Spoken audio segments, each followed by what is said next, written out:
In this video, we're going to do two examples of changes in aggregate demand.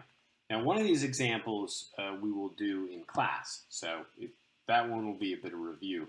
But the second one will be kind of a new example. These are just extra examples that you can use for practice. So in the book, this is Chapter 10, Section 5. And so the example we did in class is where we have an unanticipated increase in aggregate demand. So our example and the way we did this was we said, okay, suppose the stock market does really well in a year, increasing the level of wealth. So the question is, what's going to happen to aggregate demand? Well, we know from learning just a little bit ago how an increase in wealth will affect aggregate demand, right? If there's a sudden increase in the level of wealth in an economy, right, when people feel wealthier, they tend to spend more money. This means that aggregate demand overall is going to increase, okay? So aggregate demand is going to increase. So this would cause aggregate demand to increase, okay? And so that's what's going to happen in the short run. Aggregate demand is going to increase because people feel wealthier and they spend more money, okay? So in the short run, right, in the short run, the economy is going to do really well. So the economy is going to, the economy will move past its long-run potential, okay? Okay, we'll graph this on the next slide. Then the question is, okay, in the long run, how does it eventually transition back to equilibrium, okay? Well, we know that producers engage in long-term contracts for their inputs, right? So when I order parts to manufacture something, a lot of times I sign a contract and I get parts at a specific price and they're delivered to me at that price for the next year or so, okay? But eventually over time, because the price level is going to start to rise, as we'll see on the next slide, those rising prices eventually catch up to the prices of the resources that I use, okay? So eventually the economy transitions back to long-run equilibrium because resource prices will eventually rise. Resource prices eventually rise, okay? And what this causes is this will cause the short-run aggregate supply curve to decrease, okay? That is, it will shift to the left, okay? So as we have up here, aggregate demand is going to increase. That is, it's going to shift to the right. But eventually, over time, in the long run, short-run aggregate supply will be reduced due to the rising resource prices, and it'll eventually shift back to the left. So let's go ahead and graph this, okay? So on the left-hand side, we've got, we're going to kind of show the initial short-run response to this increase in aggregate demand, okay? So as always, let's label our axes, real GDP. And up here, we'll do the price level, okay? And so this is in the short run. So let's draw our economy initially in long-run equilibrium. Okay, so let's put in an aggregate demand curve here. Call this AD1, okay? And let's put in a short-run aggregate supply curve somewhere around here. Call this SRAS, okay? And we need a long-run aggregate supply curve. Now, nothing's really going to happen with this long-run aggregate supply curve here because we're talking about the short run, but we're going to draw it in anyway because it helps us talk about how unemployment and real GDP will move past the long-run potential, okay? So here is our equilibrium initially, okay? This is our, at the very beginning, before any of these changes happen, this is our equilibrium price level, okay? And this is our equilibrium real GDP in the long run. real GDP, and we'll put a little star next to it, okay?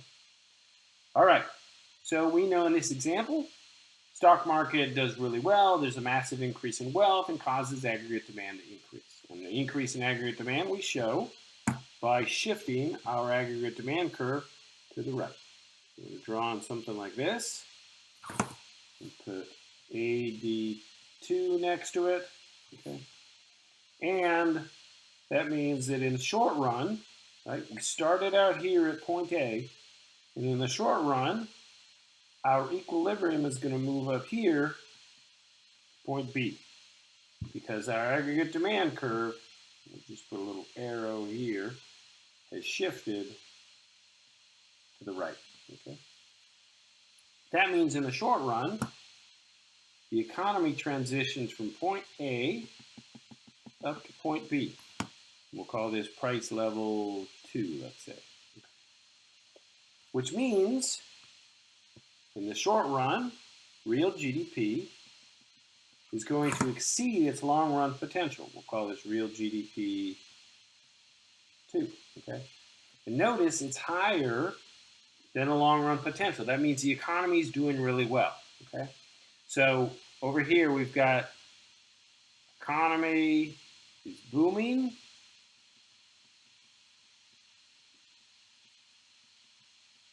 which means unemployment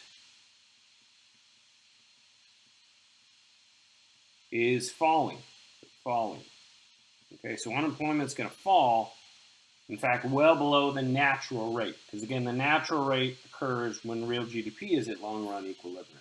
Okay, so this is our short-run response. Aggregate demand increases, moves out to the right. Right? We transition from A to B. Right? The short-run aggregate supply curve does not change in the short run because those resource prices that producers use haven't changed at all. Okay. Now, the second part that we're going to graph here is the long-run response. This is where we're going to graph where essentially all that, it catches up to the producers, all those prices, because we now have this higher price level here, right? Our price level now rises, and eventually that catches up with our producers, okay? All right, so, and actually, let's just go ahead and, well, we'll just redraw this. So this is going to be a long run over here. But now what we're going to do is we're going to start off with aggregate demand out here, okay? This is AD2, okay? And let's do a short run aggregate supply. It's going to be out here. Okay. SRAS. And I'm going to put a 1. Okay. And we know our longer aggregate supply is right here. Okay. LRAS. Right. And this is point B. This is point A here, okay? So now we're at point A, now we're at point B, right? Now we're going to be talking about how this economy transitions back to long-run real GDP. So we have long-run real GDP here, okay? So essentially what I've drawn here on the right, and this is price level up here, is exactly what I have on the left, but I'm just kind of starting up here at point B. Okay? So we know that these higher resource prices eventually catch up to producers, right? And when input prices rise for producers, it's going to cause their supply curve to decrease, that is shift to the left. We're going to draw an SRAS here, short run aggregate supply 2, okay? Which means our short run aggregate supply curve is going to shift to the left here, okay? And we transition from point B up here to point C. And this is price level, we'll put a 3 next to it, okay? And this here is point C here, okay? So that's how in the long run the economy transitions back to equilibrium, is by that short run aggregate supply curve shifting to the left. Okay. So this whole process from start to finish, we start out at A here on the left hand side, In the short run, we move to B because aggregate demand increases. Then we switch to the long run responses, which is here on the right-hand side, which is here at point B. And eventually those higher prices lead to the short run aggregate supply curve shifting to the left, and we move back up to point C. Okay. So all of this means this whole process is going to result in a higher price level and us back at long run equilibrium. So the next slide kind of highlights all of this. Okay. So in the short run, we know that aggregate demand is going to increase, which is a shift to the right of the aggregate demand curve. Real GDP will rise above its long-run potential, as we showed on the diagram. Unemployment rates will fall below their natural rate. Right? And as we saw on the diagram, the price level and interest rates will rise. Okay? Now, in the long run, that is the graph we had on the right, this will affect businesses, and eventually our short-run aggregate supply curve will decrease because of those higher resource prices and because higher interest rates lead to less borrowing. Okay? So therefore, that short-run aggregate supply curve, right, it shifts to the left, bringing us back to long-run equilibrium. Okay. Okay, so let's do another example where we kind of do the opposite. Okay. So now we're going to have the opposite. That is, example 2, we're going to have the housing market crash, okay, which is going to be a massive decrease in the level of wealth. This is exactly what happened during the financial crisis, right? So in 2007 and 2008, it was a massive crash of the housing market. A bunch of people lost a lot of money, which means aggregate demand fell, okay? So what's going to happen to aggregate demand? Aggregate demand is going to decrease. It's going to fall, which means aggregate demand will shift left. This is what's going to happen in the short run. Okay? And then eventually, the economy will transition back to long-run equilibrium. Right? And in this case, it's going to kind of be the opposite path from what we had in example 1. That is eventually, resource prices will fall and interest rates will fall, and this will, come on PowerPoint, and this will cause, right, this will lead to lower resource prices,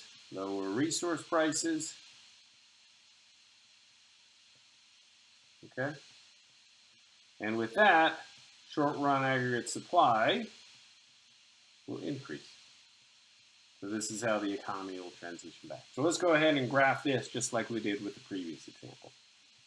Okay, so again, let's start here in the short run with our economy in equilibrium. Let's label our axes, real GDP, price level here, real GDP here, okay?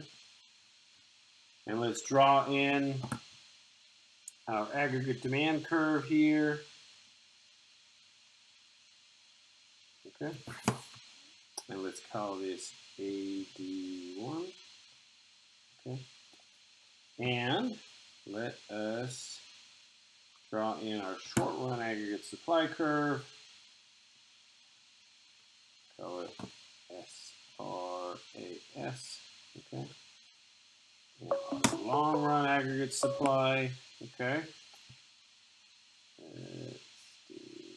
let's do there.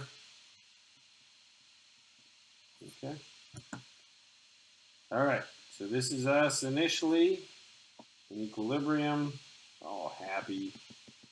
We're getting along just fine. Price levels are, this is real GDP stuff. Okay. So again, economy starts out here in equilibrium. All right.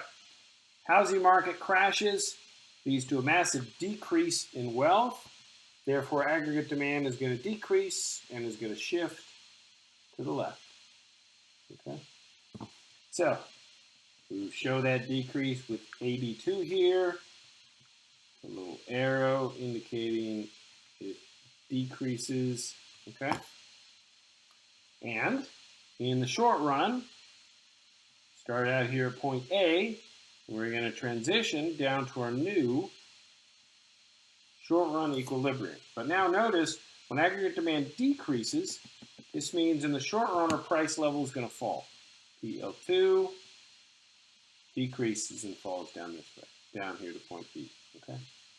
So this is what's going to happen in the short run.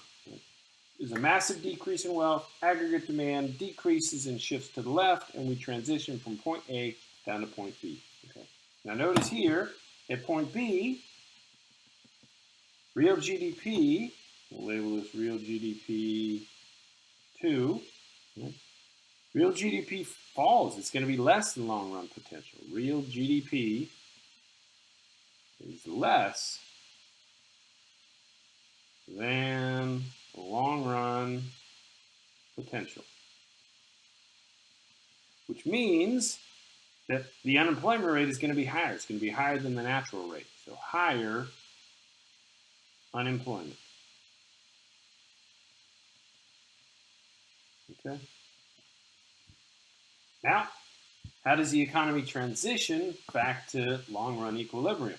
Okay. Well, that's where we'll move to the diagram on the right. Okay. So we have aggregate demand 2 here. So let's draw that in. So we're right around here. Okay. AD2. Okay. And let's put in our short-run aggregate supply curve, which is going to go about right here.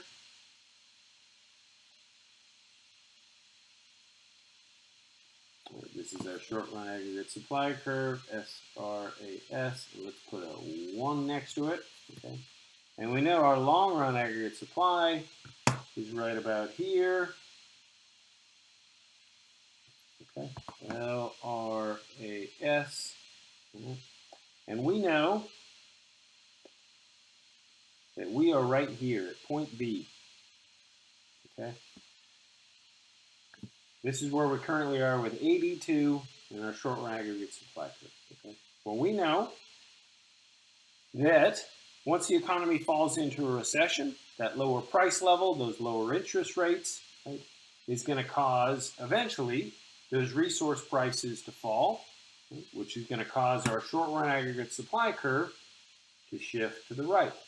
So in the long run, this is how we transition back, SRAS.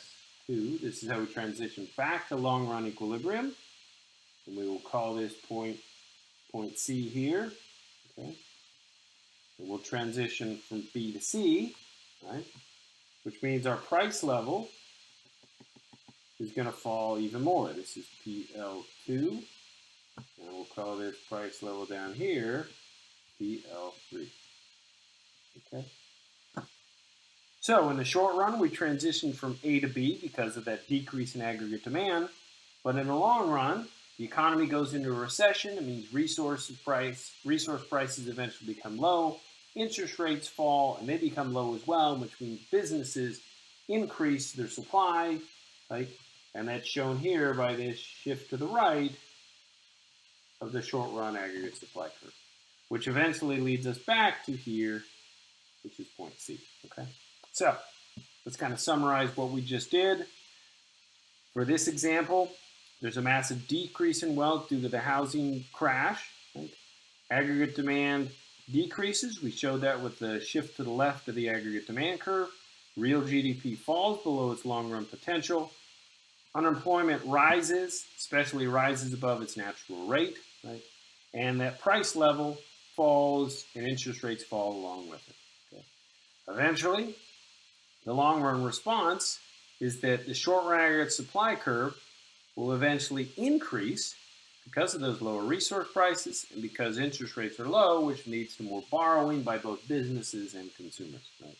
And this causes the short-run aggregate supply curve to increase, bringing us back to long-run equilibrium. However, in this example, right, that long-run price level, that equilibrium long-run price level is going to be lower than it was before. Okay? So those are two examples showing how an economy transitions both in the short run and the long run due to unanticipated changes in aggregate demand.